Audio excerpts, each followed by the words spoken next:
Welcome to MotoGP World, your source for the latest and most relevant news from the world of MotoGP, as we bring you two important updates shaping the 2026 season, starting with Marc Márquez, one of the sport's biggest names, who is facing a challenging start to the year despite winning 9 world championships and coming off a dominant 2025. As he has struggled physically after undergoing surgery on his right shoulder last October, which forced him through another difficult winter of recovery. And although pre-season hinted at a return to form, the first 3 races have told a different story with modest results, including only 1 sprint win in Brazil and a single podium in Thailand. While the injury and ongoing physical issues combined with Ducati's current struggles have raised concerns as the team, traditionally strong and consistent on the podium, notably missed it in 2 recent races in Thailand and the United States, breaking a streak of 88 consecutive podiums since 2021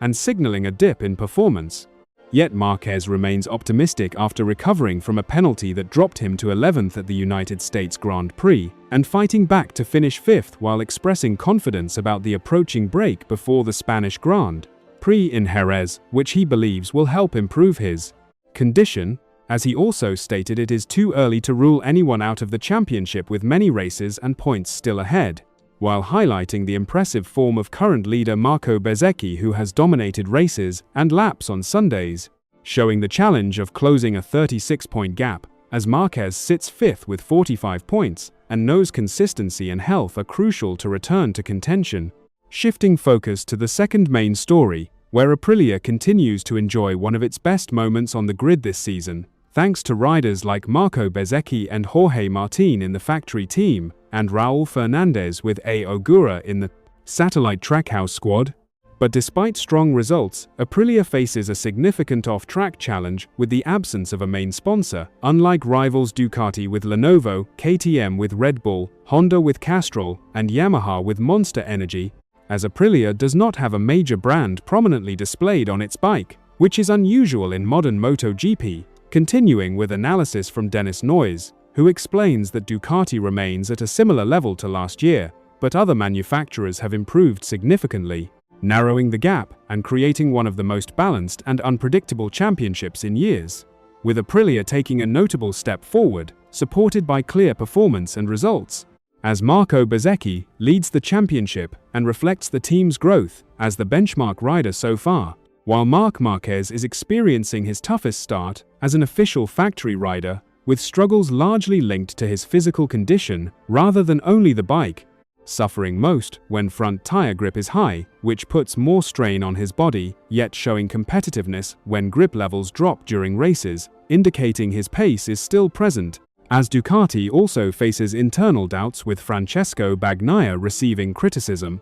particularly in tire management, and the team taking a conservative approach, focused on continuous updates, rather than a major innovation, which could be decisive in a tight championship, while other Ducati riders like Alex Marquez and Franco Morbidelli reflect a less dominant phase, suggesting reduced overall strength compared to previous seasons, and among the field, Jorge Martin stands out for both competitiveness and experience with the ability to fight until the end, which could be crucial, as the overall message is that MotoGP is now more equal than ever, with Aprilia rising, KTM closing the gap, and Ducati losing its traditional advantage, making the title race wide open ahead of the Spanish Grand Prix at Jerez, which will be a critical test. And finally, a deeper look at Ducati's challenges shows insights from Luca Cadalora, who explains that the main issue lies in Marc Márquez's physical condition, as he is still not fully recovered from shoulder surgery after his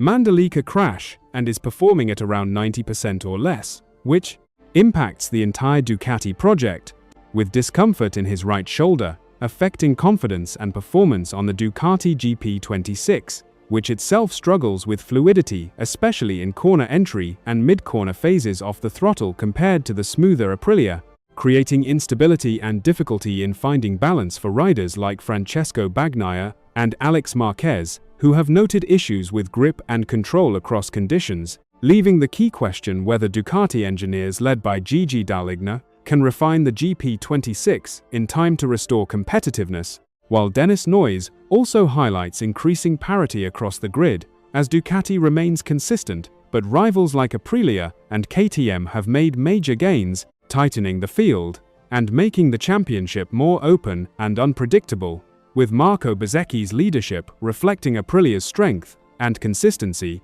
and Marquez's difficult start linked mainly to physical limits, as high grip conditions increase strain but lower grip allows his competitiveness to return, showing that full fitness could change the title fight again. And in conclusion, MotoGP 2026 is shaping into one of the most competitive and fascinating seasons in recent years, with Ducati's dominance no longer guaranteed and the championship wide open.